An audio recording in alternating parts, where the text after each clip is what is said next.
Christopher Lee is most familiar to the world as a consummate actor with a deep, rich voice and a towering presence. In 10 Hammer Studios films, he became the embodiment of evil, inhabiting the character of Count von Dracula with a sinister charm. Then, breaking the mold, he went on to play some of the most iconic characters in cinematic history. Yet, who would have known that the great character actor was a former World War II RAF intelligence officer and Nazi hunter who'd been a witness to unspeakable atrocities? In this week's Biographics, we pierce the celluloid to discover the real Christopher Lee.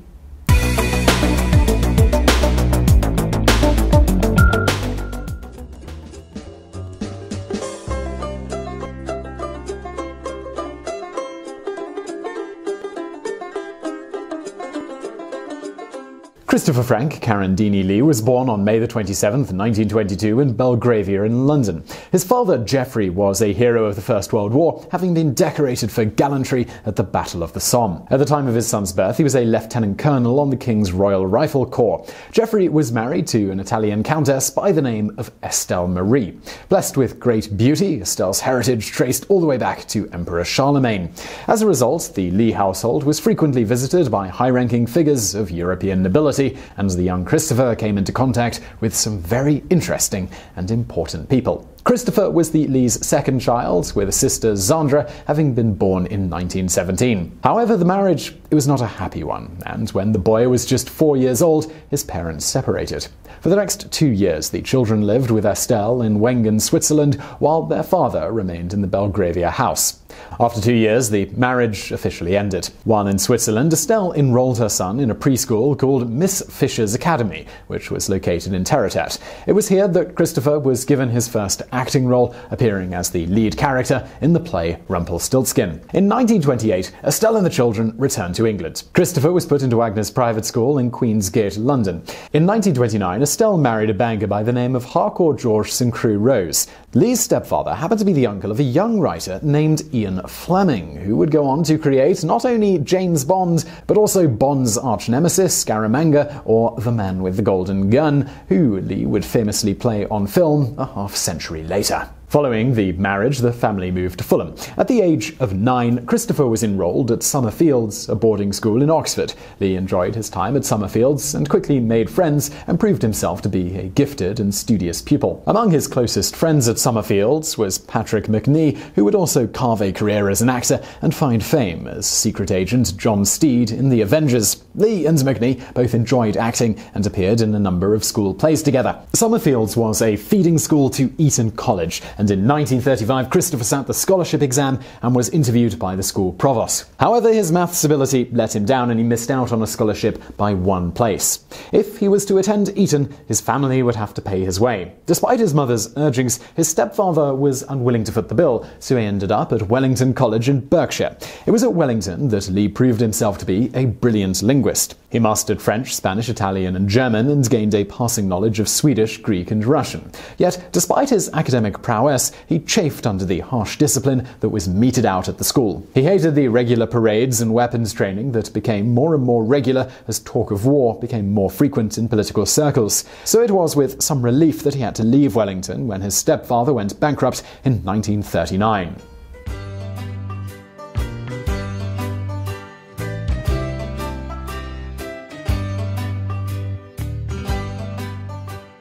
The 17-year-old's education was over. He was now expected to make his own way in the world. But he entered the job market just as the summer holidays were beginning and there were no prospects. After a month of fruitless job hunting, he was allowed to join his sister, who was on holiday on the French Riviera. While there, Lee heard news that the last public execution in France was to take place in Paris. Along with thousands of others, he took the trip to witness the gruesome event. From Paris, he traveled to Menton in southern France. There he stayed with an exiled Russian princely family with ties to his mother. He enjoyed his time there and wanted to stay, but with Europe about to erupt into warfare, it was decided that he would be better off back in the relative safety of London. For a short time, he worked as a clerk in a shipping line office. When war broke out in September of 1939, Lee was eager to do his part. Too young to join the regular army, he teamed up with some friends and travelled to Finland with plans to fight aside the Finns in their struggle against Russia. The British teens may have had a lot of fighting spirit, but none of them knew how to ski,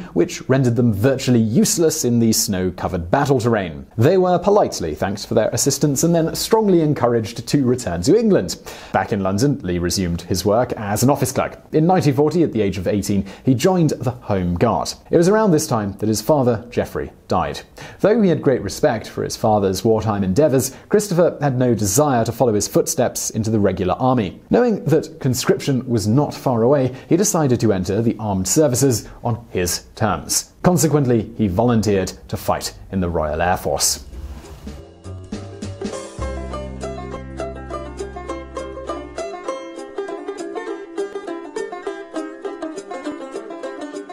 Following his initial training, Lee was stationed to southern Rhodesia. On the brink of his first solo flying mission, he complained of blackouts and blurred vision. He was diagnosed with a failed optic nerve and told that he would never fly again. For a number of months, he was transferred around the RAF service in Africa, but given nothing meaningful to do. Then, out of frustration, he applied to the RAF Intelligence Service. Gaining entry to the service, he was posted as a warder to the Salisbury prison in Rhodesia. From there, he was moved to the Suez Canal zone, where he was put to work in intelligence-gathering activities. During the North African campaign, he was deeply involved as part of No. 260 Squadron RAF, nearly losing his life when an airfield was destroyed by a German bombing raid. In the winter of 1943, Lee was part of an officers' swap and he was seconded to the army. He spent the next year serving with the Gurkhas of the 8th Indian Infantry Division. He saw action in the Battle of Monte Cassino, almost losing his life when a plane crashed on takeoff. Towards the end of 1944, Lee was promoted to flight lieutenant and posted to Air Force HQ.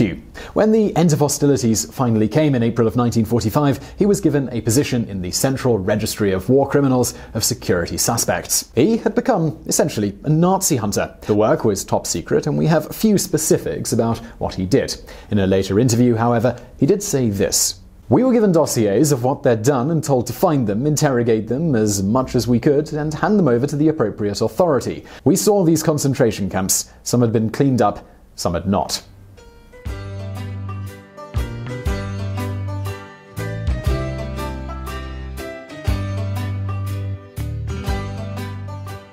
Lee left the army in 1946. After what he had experienced over the previous few years, he could no longer bring himself to work in an office. He had the opportunity to teach classics at university, but didn't fancy that prospect either. Unsure what to make of his post-military life, the 24-year-old found himself dining at the Italian embassy in London with his cousin, the Italian ambassador to England, Niccolo Carandini.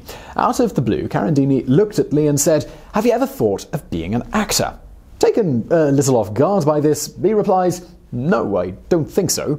Carandini then replied, "Perhaps when you go away, you might want to think about it." And think about it he did. He decided that he quite liked the idea and mentioned it to his mother. The Countess, however, was vehemently opposed. A career in acting was beneath their status, she implored, and besides, at 6'5", he was too tall. He was also too foreign-looking, and it was hardly a steady line of work. But the more she railed against the acting idea, the more her son became determined to make a success of it. Towards the end of 1946, he joined the Rank Company of Youth. For the next few years, he busied himself learning the craft of acting. He swept the theatre stage, held prompt cards for the actors on stage, and eventually got tiny parts himself. Then came small roles in films. His height did indeed work against him, with casting directors struggling to find a place for him. However, the roles did come. Directors managed to find creative ways to hide his height, such as having him sit during his scenes. Some of his roles in these early years were uncredited, while others ended up on the cutting room floor, but they all added to the skills that he would display when the big roles eventually came around.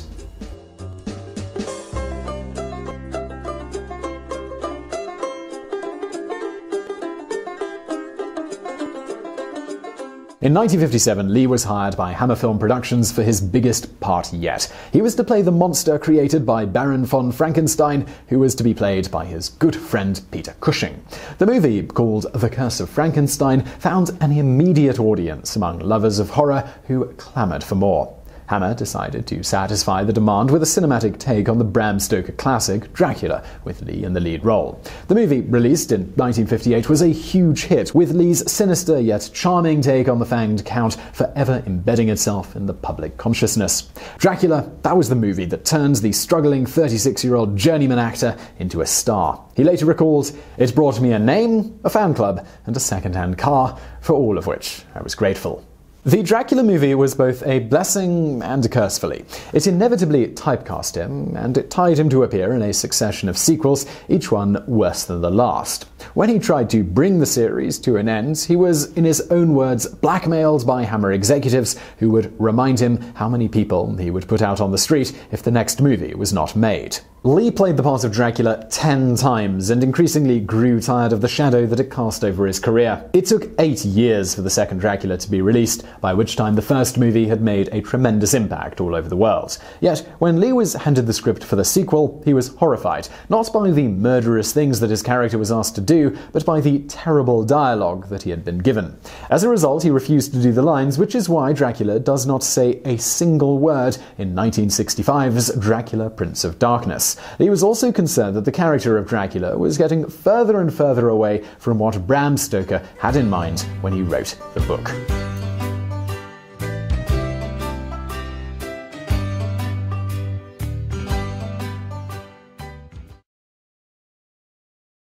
According to the man himself, Lee's real career as a serious actor started when he was cast as the Marquis de Sade in A Tale of Two Cities in 1958. This was, in fact, his 43rd movie. Other serious roles followed, but he was unable to escape the horror genre for over a decade, appearing in a slew of largely forgettable blood and guts flicks, both for Hammer Studios and other production companies.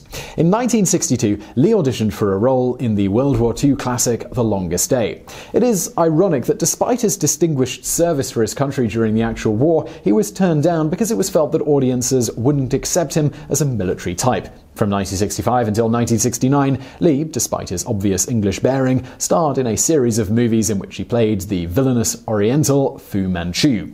His skill as an actor, along with long hours in the makeup chair, allowed him to breathe life into the role of the criminal mastermind. In 1970, Lee picked up a single day's work as the narrator in a film about the Marquis de Sade entitled Eugenie. It was only when the movie was released that he realized he was appearing in a soft porn film loaded with sex scenes that were shot when he wasn't around. He was embarrassed and he was angry, but he couldn't really do much about it.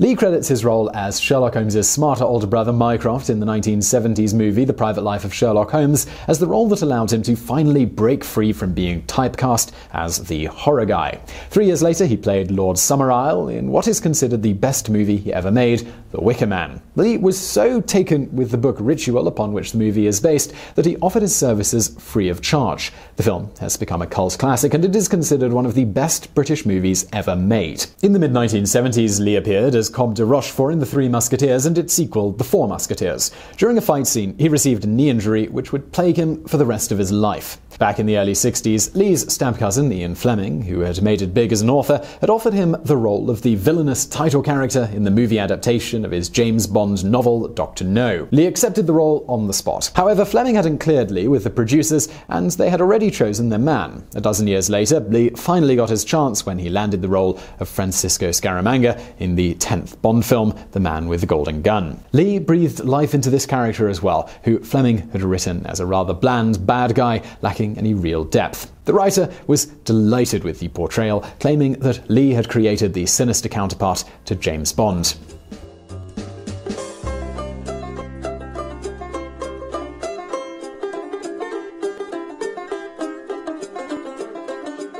By 1977, Lee had established a reputation as a fine actor who could take on any role and make it his own. Still, he was concerned that if he remained in England, he would eventually be lured back into the dark tunnel of horror movies. Avoiding that fate was the prime motivation for his move to the United States in 1977. His first American role was a departure from anything that had gone before, the modern-day disaster, Airport 77. The following year, he went even further beyond his comfort zone and appeared as the guest host on NBC live comedy show Saturday Night Live. He remembered the experience as the most terrifying hour and a half of his life. That night, though, he impressed many people, including budding director Steven Spielberg, who promptly signed him up for his next project, the period comedy 1941. Lee had the chance to follow up with another comedy, a spoof of Airport 77 called Airplane, but he turned the role down and it went to Leslie Nielsen. Lee would later refer to this decision as a big mistake. Through the 1980s and 90s, Lee appeared in a broad spectrum of movie genres, from dramas to comedies and even musicals. He also made regular appearances on the small screen for both British and American television audiences. In 1998, Lee was controversially cast as Muhammad Ali Jinnah, the founder of Pakistan, in the movie Jinnah. It was to be his most demanding role and the one that carried the most responsibility. For 10 weeks, he acted the part of the father of the Pakistani nation on location as thousands of locals scrutinized his every move. The vast majority of them were won over by the consummate actor, amazed and delighted with his ability to become Jinnah. The movie was hugely important to Lee, but it did not achieve widespread commercial success.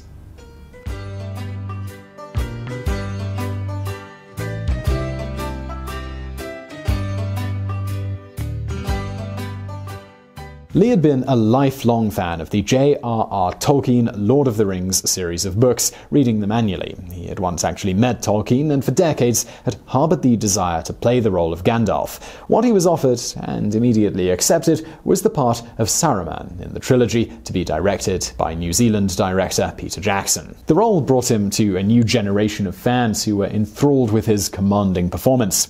Those who were privileged to work with him on the set were also captivated by the Christopher Lee aura. In one scene, Saruman was to be stabbed in the back, and director Jackson coached Lee to scream as the blade entered his body. Lee turned to Jackson and asked him if he'd ever actually seen a man get stabbed in the back. Jackson admitted that he hadn't, to which Lee said, "Well, I have, and I know what to do." He went on to explain that such a wound would puncture the lungs, preventing the person from screaming. At best, they would basically let out a quiet groan. With this revelation, the set went quiet. All present knew that they were in the presence of a man who had lived through things that they could only imagine. The success of the Lord of the Rings movies led to Lee's insertion into the Star Wars franchise, where he played the evil Count Dooku. Throughout the 2000s, he also appeared in a string of Tim Burton movies, including Sleepy Hollow and Sweeney Todd, the Demon Barber of Fleet Street.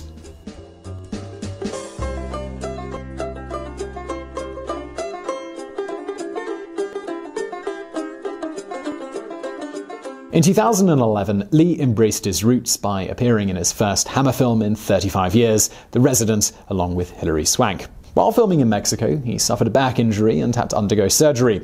As a result, he was unable to play a leading role in the long-awaited sequel to The Wicker Man, entitled The Wicker Tree. However, he was determined to appear in the film and was given a small role as the mentor of the character he was meant to play.